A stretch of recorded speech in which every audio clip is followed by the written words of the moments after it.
வணக்கம்களே, நம்ம என்ன பார்க்க போகிறோம்னா செங்கீரையில் பொரியல் தாங்க. சிம்பிளாக சூப்பராக பண்ணிடலாம். தேவையான பொருள் என்னென்னு பார்த்துலாம் வாங்க. தேங்காய் துருவல் கொஞ்சமாக இருந்தால் போதும். நான் அந்த டப்பாவில் தான் போட்டு வச்சுருப்பேன், அதனால் இவ்வளோ காட்டுறேன். 1 ஸ்பூன் உப்பு, கடலைப்பருப்பு, உளுந்தம்பருப்பு, கடுகு இதெல்லாமே ஒரு ஸ்பூன் எடுத்துக்கோங்க. சின்ன வெங்காயம் கொஞ்சம் கட் பண்ணி வச்சுருக்கேன். கொஞ்சம் கருவேப்பிலை, ஒரு 4 வரமிளகாங்க சின்ன சின்னதாக 2 4 கட் பண்ணி வச்சனால நிறைய தெரியுது. இப்போ அடுப்பு ஆன் பண்ணிட்டு தேவையான அளவு தண்ணி எண்ணெய் ஊற்றிக்கலாங்க. ஊற்றியாச்சுங்க. நம்ம கடுகு போட்டுக்கலாம். கடுகு இப்படி நம்ம உளுந்து போட்டுக்கலாம். இப்படி கடலைப்பருப்பும் போட்டுக்கலாம்.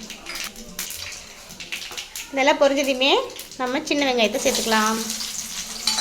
சீக்கிரம் செஞ்சிடலாங்க. அதுக்கு நான் செங்கீரையை நல்லா அலசி அதுக்கப்புறம் தான் கட் பண்ணி வச்சுருக்கேன். தண்ணி ஊற்றாமல் நம்ம மூடி போட்டு வேக விட்டுறணும். கூடவே நம்ம வரமிளகாயும் சேர்த்தாச்சு. இதை கிளறி விடலாம். ஒரு 5 நிமிஷம் வேகட்டும். வெங்காயம் வெந்துருச்சுங்க. நம்ம அப்படியே கருவேப்பிலை சேர்த்துக்கலாம். கருவேப்பிலை சேர்த்து கிளறி விட்டுட்டு நம்ம அப்படியே கொஞ்சம் கொஞ்சமாக கீரையை சேர்த்து கிளறிக்கலாம்.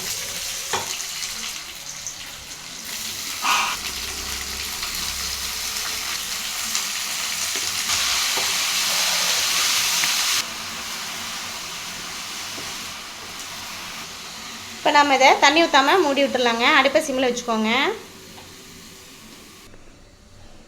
அப்பப்போ கிளறி விட்டுக்கலாங்க. நல்லா வேகுது பாருங்கள். நல்லா மணமாக இருக்குது. நம்ம தண்ணியே வைக்கல. நல்லா இருக்குது.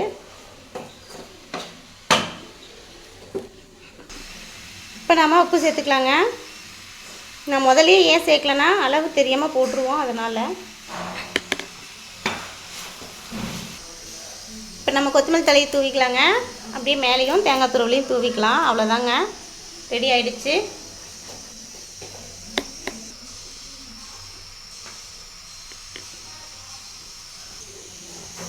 ரெடி ஆகிடுச்சுங்க. வீடியோ பிடிச்சிருந்தா லைக் பண்ணுங்கள், ஷேர் பண்ணுங்கள், மறக்காமல் சப்ஸ்கிரைப் பண்ணிடுங்க. வாழ்க வளமுடன்.